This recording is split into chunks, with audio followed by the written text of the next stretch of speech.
عليكم ورحمة الله تعالى وبركاته. مرحبا بكم على قناتكم الرياضية. اليوم سنتحدث عن مستقبل القائد الخضر رياض محرز بعد اعتزاله الدولي. هناك أخبار من هنا وهناك تقول أن الجزيرة الإماراتي يستهدف ضم رياض محرز بعد اعتزال الدولي. نقرأ هذا البيان، نشوفوا دخل النادي الجزيرة الإماراتي على خط التعاقد مع النجم الجزائري رياض محرز بعدما كشفت تقارير إعلامية عن وجود تحركات جادة لضمه خلال فترة الانتقالات الصيفية الجارية في إطار تدعيم صفوف الفريق استعدادا للموسم الجديد. قال لك باللي نادي الإماراتي الجزيرة هذا أو حاب يدي رياض محرز. نكملوا البيان ونشوفوا حنايا مصداقية هذا البيان. وفقا للتقارير ذاتها، يسعى النادي الإماراتي إلى إبرام الصفقة في إطار انتقال حر مستفيدا من وضع الحالي للاعب. معناتها قالك محرز الآن لاعب حر بعد فسخ النادي الأهلي عقده بالتراضي، أصبح لاعب حر. نعطيكم معلومة أخرى أنه محرز ما فسخش عقده وحده، أيضا النادي الأهلي فسخ عقد الإيفواري فرانكي كيسيه مع محرز، في زوج خرجوا من النادي الأهلي الذي أصبح محل اهتمام عدد من الأندية عقب نهاية مشواره الدولي مع المنتخب الجزائري.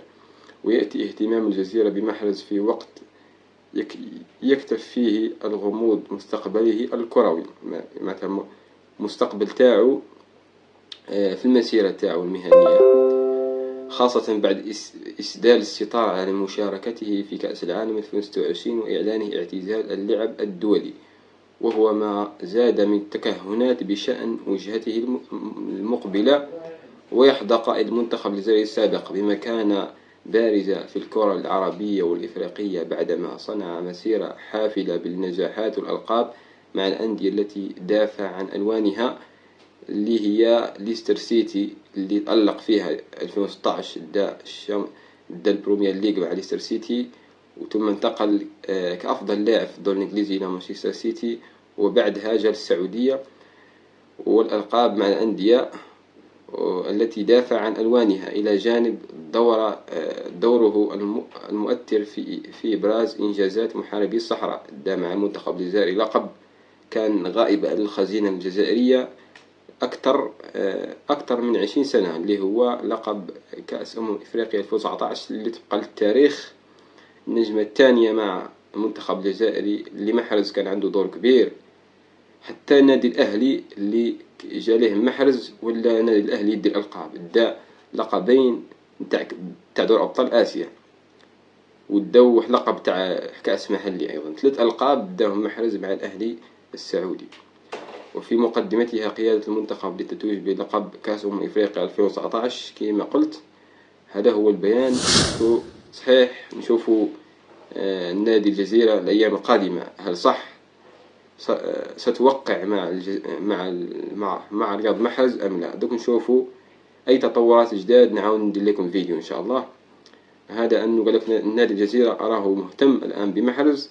هل سيوافق محرز بالانضمام إلى النادي الإماراتي؟ نشوفوا هل سيوافق أم سيرفض هذه الفكرة، أو محرز يريد أن يحترف في أوروبا. يعني قال عنده عروض بزاف من الدول التركي، غالطة ساراي أو الدول الهولندي. أو نشوفوا حنايا الأخبار الجديدة. نتمنى إن شاء الله القائد تاعنا المعتزل أنه يكمل مسيرته في أوروبا، ماذا بينا يكمل المسيرة تاعو في نادي أوروبي ينافس في المستوى العالي إن شاء الله، باش يختم المسيرة تاعو في أحسن وجه. خلونا آراءكم في صندوق التعليقات. ما تنسوش تدعمونا باشتراك ولايك باش يجيكم أخبار كما هادو. والسلام عليكم وإلى اللقاء.